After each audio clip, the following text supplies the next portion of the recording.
Hello, my YouTube friends. It's Brian with BG Model Workshop, and we're doing a quick update about what's been going on with the shop and the family.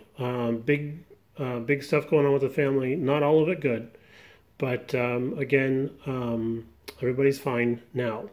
But what I wanted to share on a nice bright upper note is that I got an early birthday present, and this is what it is. It's the Harbor Freight benchtop sandblast box, and this was a nice little gift from the sweetie. And I've been modifying this over the last day and a half to be a benchtop spray booth rather than a blast booth. And we'll go over a little bit here of what we've been doing to modify this in the hopes that we can turn this into an indoor spray booth. Now, I know I have been teasing about showing you a different spray booth. We're calling that one the Mark I, but that had so many problems and we're chasing so many issues, and I had gotten such great advice from my buddy's dog and my good friend Jeff James, who's my brother actually. But they gave us some great advice, and the best advice I got was from Linda, which was maybe you ought to just start over. You're chasing too many problems. So I did. I started over. We found this at Harbor Freight. We had I guess it was 25% off coupon or something like that. So this brought this down to under $100. And then, of course, the government wanted their taxes, so brought it back over $100. But I don't know. Do you count that? I don't know. I guess you count that. But let me give you a close-up of what we've been doing. First of all, because this is a sandblast unit, it has a hopper built in. And what we did was I found out that the hopper actually unscrews from these ugly, nasty screws here, these holes there. And that unscrews and drops out through the bottom. So that's awesome. Another thing we did was we cleaned up all the caulking that the factory had installed. This nasty stuff here, this is like dried toothpaste. Oh, my new teeth are bugging me.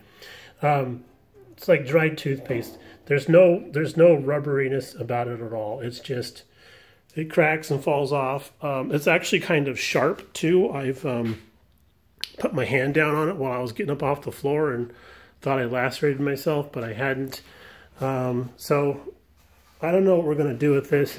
It looks like the back of an old TV tube. But instead of trying to cut and modify this thing, it was much better to find out that this comes out about the bottom. Now, because this came out, you might go, but Brian, that looks like it could be actually structural for the cabinet. Well, if you said that, you would be right, because it is structural for the cabinet. But what I did was, using the existing screw holes and hardware, because the hardware was long enough, I used some 1x stock and reframed the inside of the cabinet. So all these little screw heads here, that's where all the 1x stock got reattached, and it goes down along the bottom underneath that gasket there. So with all that out, we did the 1x stock reframing on the inside, did some plywood decking, and then learning from my mistake from the Mark I, you having raw wood on the inside of a spray booth, I covered everything with aluminum tape. How much aluminum tape? I'm on my second roll now. I'm done, but it's one of those deals where you got to go to Home Depot once every 45 minutes. So it's like, oh, I need some hardware. Oh, I need some aluminum tape. Oh, I need some of this. Oh, I need a soda. You know, that kind of stuff. So yeah, back and forth to Harbor Freight a few times today and yesterday. But we have a nice little LED light in here. I have this chasing back up through an inlet area, which I have some filter material stuffed up inside of there. And I'm really hoping, fingers crossed, boys, that when I switch on these two fans here, it doesn't just suck that material right out, which it probably will. And if it does, that might be cool. It might be kind of fun to watch. But I do have filter material that will go down inside here and clip in underneath these beige areas on both sides. And then there's a metal work surface that goes over the top of everything. So it's going to look like a solar oven on the inside. Hopefully it doesn't act like a solar oven, but you get the point.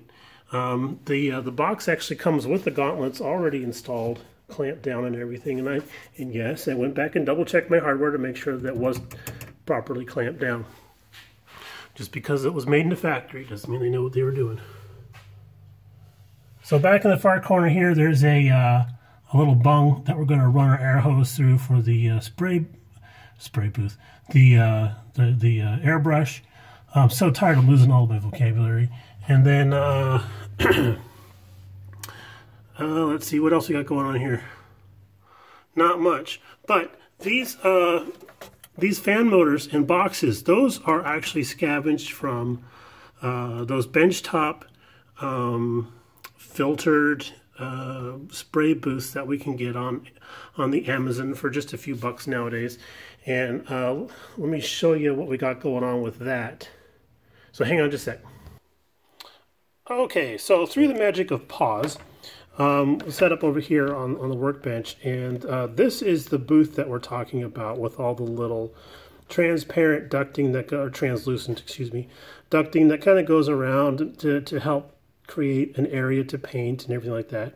Now, originally on the Mark I, I had both of these side by side, which worked out fairly well, but there was a lot of area that I wasn't using because I'm not doing large items. I'm doing car bodies and what have you. So now you know that all this ducting and everything closes up and becomes this little case-like thing here. So those panels come off. There's little metal pins that are pressed into the corners.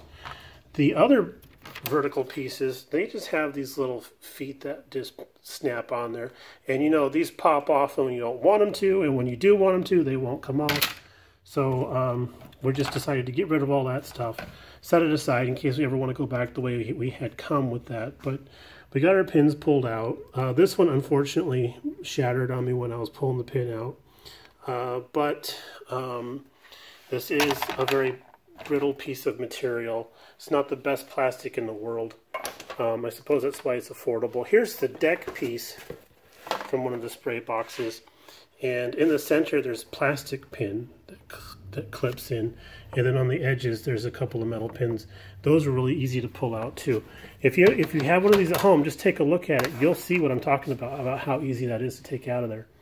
But we took the handles off so that they would fit up inside the box, no problem at all. And through the magic of pause, I'm going to rotate the box and show you the bottom of that, get a clearer picture of what we're talking about. Okay, so now we got her on her back, and let's take a look at her underpinnings here. Open wide. So I have some ducted nozzles on the bottoms, and these are available on the Amazon.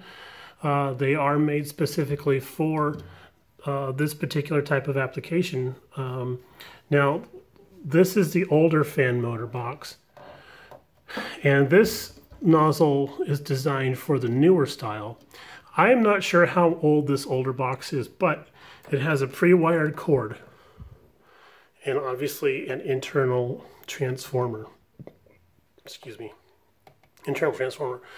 And it's not set up to take one of these nozzles, but I clipped off the little feet that hold it to there and the screw mounting hardware for that screen that's in there. That hardware is actually long enough to go through and hold it all together. So we just re-drilled some holes and then just put in the screws. The screws are perfectly long enough to do the job. So that was great. The bottom one, this one just sort of doesn't want to behave. So that's on there good, thankfully. And then there is a power cord that will be popping in down here, and we'll run those off the power on the side. But you can see my plywood back in there. I have these guys L bracketed in place, and then they have gobs and gobs of aluminum tape to create the best seal possible. Yep. So there we go. So the on-off switches are actually going to be up on here, and I figured that what we'll do is we'll just run these to a power strip with an on-off switch, so we can just switch them both on at the same time with the power strip. No problemo. But that's the underside that we got going on there. So everything's nice and sturdy. It's hunky-dory. It is square and level, so we're happy about all that. What we got to do now is, here's a down shot, and you see how much These tubes stick out here from the actual base. The board that this is going to be sitting on, we're going to do some measuring and some maths, and we're going to cut some holes so that these guys poke through, and then the Robbie the Robot arms that we have over here will attach to the nozzle sticking out. That's my Montana Volkswagen. And then, I'm sorry, I'm tired, I'm ADD right now. So these guys will clamp to the bottom of that, and then this bit here actually goes into the window sash. So I'll be cutting a board to mount these guys to, because there's little screw holes we can use, which also act as anti-crush wackadoodles. But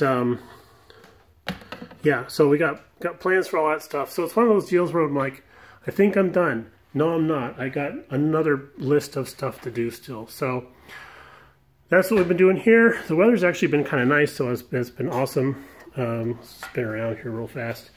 And then in closing, we'll just say that we are very happy to be hearing from our friends down in the southern areas that were hit by the Hurricane Michael. And we're happy to be hearing back from them that they're doing well and they're okay. Some people have reported they actually have some property damage, but in the long run, it's not that big a deal. So here at the BG Model Workshop, we've been away from the house for more than a few days at the hospital because Linda's father, we're just going to call him Mr. Bill. Mr. Bill had suffered a heart attack a week ago Tuesday, and he'd had surgery on Monday and supposed to be going home today. And he's looking at probably about 90% recovery right now. He's a little slow with some progressive thought processes that we have, but that's one of those deals that's just going to come back with time and practice and such. So we were happy not to lose him, but we were very scared there for a little while. And it helps us all take stock about what goes on in our lives and who we got going on in our lives. And I just want to let you all that we appreciate each and every one of you. Thank you all for watching, and we'll talk to you again later on. Have a great day. We'll talk to you later. Bye.